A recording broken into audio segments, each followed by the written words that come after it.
नमस्कार दोस्तों, मैं आपका दोस्त चेतन बोला और आप देख रहे हैं भोला मैकटेक। आज की इस वीडियो में बात करेंगे कि ऐसा इलेक्ट्रिक व्हीकल्स में यूजुअली आप सुनोगे कि डिफरेंशियल नहीं होता। इलेक्ट्रिक कार्स की बात कर रहा हूँ मेजरली, तो उसमें डिफरेंशियल नहीं होता। तो ऐसा कैसे वो अचीव करते हैं उसके बारे में बात करेंगे। हब मोटर्स के बारे में थोड़ी बहुत बात करेंगे तो आपको थोड़ा बहुत समझ में आ जाएगा क्यों नहीं होता डिफरेंशियल, अगर आप थोड़ा सा सोचोगे तो। उम्मीद करता हूँ वीडियो अच्छी लगेगी। उसी हिसाब से मैं वीडियो बनाने की कोशिश कर रहा हूँ और प्लीज़ वीडियो का अंत तक जरूर देखना। चैनल को सब्सक्राइब नहीं किया तो चैनल को सब्सक्राइब कर देना।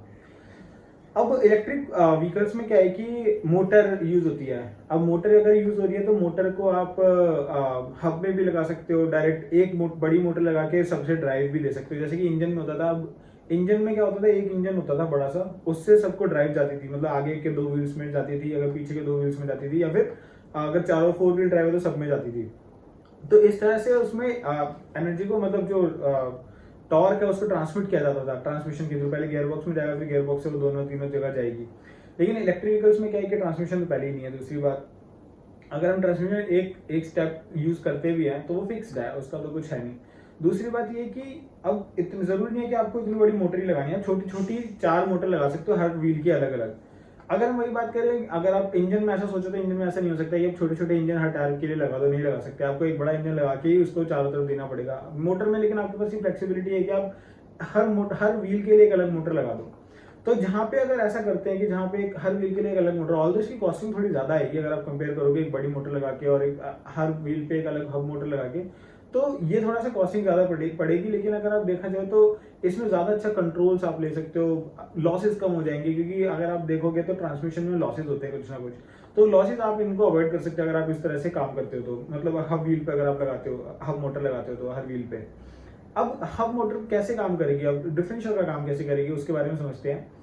अगर मेरे चारों टायर पे एक मोटर लगी है, उसके ऊपर एक सेंसर भी लगा होगा जो कि उसकी आरपीएम बताएगा और उसकी मतलब कितना टॉर्क उसे मिल रहा है वो सब उस पर बताता रहेगा।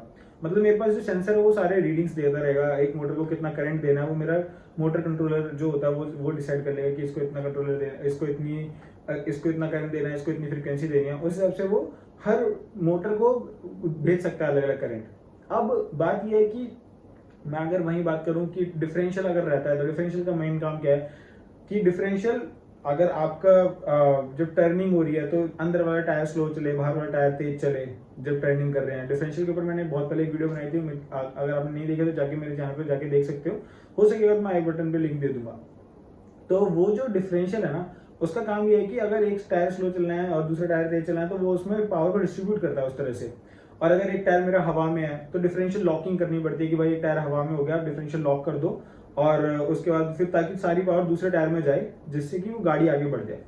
अब इसमें ऐसा कोई सिस्टम ही नहीं है क्योंकि इसमें सब पे अगर हब मोटर लगी है तो बस उसको सेंस करना है कि मेरा एक टायर कितने आरपीएम पे चल रहा है, दूसरा टायर कितने आरपीएम पे चल रहा है। अगर मेरा एक टायर हवा में चला जाएगा और वो मोटर फ्री घूम रही होगी तो उसको करंट रिक्वायरमेंट बहुत कम हो गई होगी, उसकी आरपीएम बहुत ज्यादा हो गई होगी। अगर ऐसा कुछ हो गया तो आपका जो मोटर कंट्रोलर यूनिट है फिर जो वो उसे समझ में आ जाएगा कि भाई एक टायर पे एक व्हील जो है वो फ्री हो गया, तो वहां पे वो करंट कम करके और दूसरी तरफ वाले करंट को कंटिन्यूअसली उतना ही रखेगा और आपकी व्हीकल आगे बढ़ जाएगी। तो आपका जो लॉसेस होने वाले थे वो लॉसेस नहीं होंगे इसमें। अगर वही बात करते हैं, अगर नॉर्मल, अगर मैं एक एक मोटर से, एक बड़ी मोटर से अलग अलग टायर्स में पावर ट्रांसमिट कर रहा हूँ तो मेरे को डिफरेंशियल यूज करना पड़ेगा। और डिफरेंशियल अगर यूज करता हूँ तो मेरे को डिफरेंशियल लॉकिंग सिस्टम भी लगाना पड़ेगा।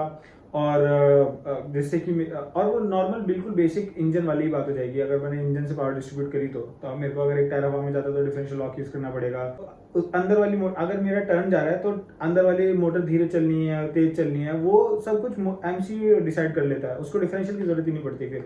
ऑल्दो हमें जब हम मोटर में टर्निंग करते हैं और वो करते हैं तो हमें सोचने में थोड़ा लगेगा कि वो कैसे करेगा। जैसे ही वो मुड़ेगी ना तो अंदर वाले मोटर पे जब लोड ज्यादा पड़ेगा या फिर लोड कम पड़ेगा तो उस हिसाब से वो सेंस करेगा कि भाई इसको धीरे चलाना है, इसको तेज चलाना है। तो उस हिसाब से वो अपने आप को एडजस्ट कर लेता है। एमसी इतना इंटेलिजेंट हो जाता है, इस वजह से इसमें डिफरेंशियल की जरूरत ही नहीं पड़ती इलेक्ट्रिक व्हीकल्स के अंदर, सब अगर हब मोटर यूज कर रहे हैं तो। लेकिन वहीं अगर हम नॉर्मल कन्वेंशनल, जैसे कि आपने ई रिक्शा में देखा होगा, ई ऑटोज में देखा होगा, एक ही मोटर यूज करते हैं, पीछे डिफरेंशियल भी यूज होता है और नॉर्मल उस तरह से पावर डिस्ट्रीब्यूट होती है। तो अगर आप सिंगल मोटर यूज करोगे तो आपको ये सारे मैकेनिज्म यूज करने ही पड़ेंगे। लेकिन अगर आप हब मोटर यूज करते हो तो आप इन चीजों को, इन कॉम्पोनेंट्स को एलिमिनेट कर सकते हो। लेकिन इसकी वजह से कॉस्टिंग बहुत ज्यादा बढ़ जाएगी। हर मोटर के ऊपर एक उसका जो डिस्ट्रीब्यूशन जाएगा वो कंट्रोलर उस तरह से डिजाइन होना पड़ेगा कि 4 मोटर के लिए 4 अलग अलग तरह से वो लगे। ऑल्दो इसमें कंट्रोलिंग अच्छी हो सकती है, हर टायर पे अच्छे से ट्रैक्शन पहुंच सकती है, और मैं हर टायर पे अलग अलग जिस कंडीशन के हिसाब से मैं उसमें पावर डिस्ट्रीब्यूट कर सकता हूँ, पावर को एक तरह से मैं एनर्जी को बहुत अच्छे से मेंटेन कर सकता हूँ अपने, कि व्हील पे कितनी एनर्जी जानी चाहिए कितनी नहीं जानी चाहिए। बट ये थोड़ा सा कॉम्प्लेक्स हो जाता है, थोड़ा सा कॉस्टली हो जाता है, इसलिए अभी भी कई जगह आप देखोगे डिफरेंशियल यूज होता है। तो आज की वीडियो में इतना ही था कि क्यों किस तरह से डिफरेंशियल को एलिमिनेट किया जा सकता है इलेक्ट्रिक व्हीकल में। और उम्मीद करता हूँ वीडियो अच्छी लगी होगी। प्लीज वीडियो को देखा है अंत तक, यहाँ तक देखा है तो प्लीज वीडियो को अपने दोस्तों के शेयर जरूर करना। चैनल को सब्सक्राइब नहीं किया तो चैनल को सब्सक्राइब कर देना। और धन्यवाद दोस्तों मेरी वीडियोस को देखने के लिए। मेरी वीडियोस को देखते रहिए, शेयर करते रहिए, सब्सक्राइब करते रहिए। बस इतना ही सोचिए। धन्यवाद दोस्तों।